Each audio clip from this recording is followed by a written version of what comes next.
What led you to coaching? First of all, just my love of football. Growing up, I was a football player, played the game since I was about 7 years old. So when my playing career ended, always knew I wanted to be around the game a little bit more. So that led me to coaching. And how do you reflect on your time at San Jose? Personally, it was up and down for me. I had a different position coach every year in college. So it was I had some adjusting to do, but still had a lot of fun and learned a lot about myself and about the game of football. Do you feel like all those position coaches helped you as a coach? No, for sure. Every year, if you're dealing with a different coach, you learn new techniques, a new way to look at the game, new coverage schemes. So definitely learned a lot. So you played for the Kansas City Chiefs a Yeah, little bit? yeah, I had a short stint, yes. What was that experience like for you? It was awesome. Patrick Mahomes, Tyrann Mathieu, Travis Kelce, a lot of great players on that team. So definitely a fun experience. What was like the most eye-opening part or welcome to the NFL moment you had during training camp? Kind of just how big of a celebrities those stars were on that team. You're just in a locker room, they're just regular guys, but then you go out and everyone's asking them for autographs and yelling their names. So that was a little bit of a shock. Michael, and then we'll come back to Justin. Kind of the same thing for you, Jamie. How'd you get into this? So I started my junior year going into my senior year of high school. I had my third knee surgery by then, and so I stopped playing football. I came here as a recruiting intern with the intent to start coaching. My sophomore year, I started as a coaching intern, and it kind of led from there. My senior year that I graduated was Coach Brendan's first year here, and I'm very grateful that he kept me on as a coach. What appealed to you about coaching? Why did you want to get into it? I just love the game of football, the competitiveness about it, and the problem-solving nature, I guess, of things. There's always some kind of puzzle you're trying to solve. How are you going to cover this? How are you going to defend this? What was your position before you had to stop playing? I played a little bit of everything, mostly a long snapper when I was in high school. Justin and Brian. Question for both of you guys. What's it like working with guys like Chip Viney and Brett Arcee? Chip has been awesome for me personally. Has really taken a personal interest in my growth in my career. And I mean, there's not a day that goes by that me and Chip aren't in some form of communication. So he's been awesome for me. Working with both of them is fantastic. I've been with Coach Arcee for, I believe this is my fourth season now. Back when I was a student coach in undergrad and all the way till now. He's one of the biggest mentors in my coaching career. He's taught me the majority of what I know, and it's just a blast working for him every day. I know he's not here right now, but Dwayne Aquina, as a young coach, what do you gain from learning from a guy like that? Yeah, and that's the other one. Him and Coach Aquina really taught me everything. It was surreal being able to work for him and learning from one of the greats at what he does. His passion every day was unrivaled, and I just learned a lot from the way he sees the game. Dakari, you had mentioned about having different coaches that you've worked with. A lot of these guys are dealing with that either because they're at a new school or there's been changes in coaches.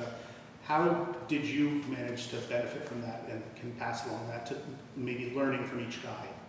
I would say just having a positive mindset with that.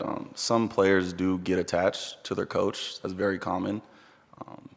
So sometimes that makes it harder for the next coach to step in. So keeping kind of like an open mind and a positive mindset with that really helped me in college. And something I try to tell the guys that transferred into. Dakari, when you were playing at San Jose State, was Brent the head coach for any of that? My last 2 years, so my junior and senior year, were his first 2 years at San Jose State. What do you remember about those 2 seasons? I remember him changing the culture very quickly. He created a real family atmosphere for the team. Obviously, like a new style from what we were used to with the previous coach, so there was an adjustment period. But the biggest thing I remember is the culture change. And do you see him doing the same thing here? Yes, definitely. Not that the culture wasn't healthy when he got here, but he's really good at bringing people together and having his players play hard for him. So, what do you think are the benefits of having that type of culture? Like a family culture. I mean, when you really love the guy next to you and willing to do whatever it takes to win, and you really care for that guy, it makes it very easy to play football. Justin? Dakari, when you were working with the Chiefs, did you go up against guys like Tyreek Hill in practice? I wasn't going with the ones, but yeah, I had my fair share with him, a couple reps. Yeah. Any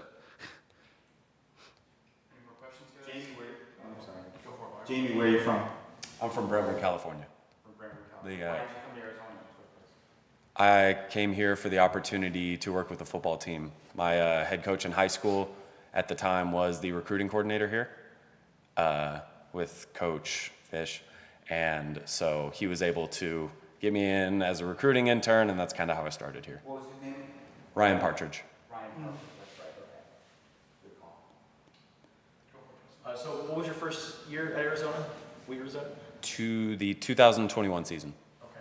So what do you make of the rebuild of the program and just everything that you guys have endured? It's been really incredible to watch and learn from, because I've been able to see two head coaches, two different staffs, and kind of watch the different philosophies and ways that they build things. And it's just been really fun watching the team grow from that, my first season here being 1-11, all the way till now. So what was it like being part of the recruiting operations when you guys are loading up that 2022 class? That first year I was in recruiting was really fun. Our class was the T-Mac, Noah Fafita, Kean Burnett, all those guys in that first year. So it was really fun getting to be around them on their recruiting visits here, and then now see them all the way through playing, and some of them now in the NFL. Michael?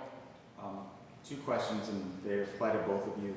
A lot of freshmen in the defensive backfield, some of them getting some decent reps out there. What is your message to the guys who kind of just got here about how they should carry themselves, or how the best lessons for them to develop into?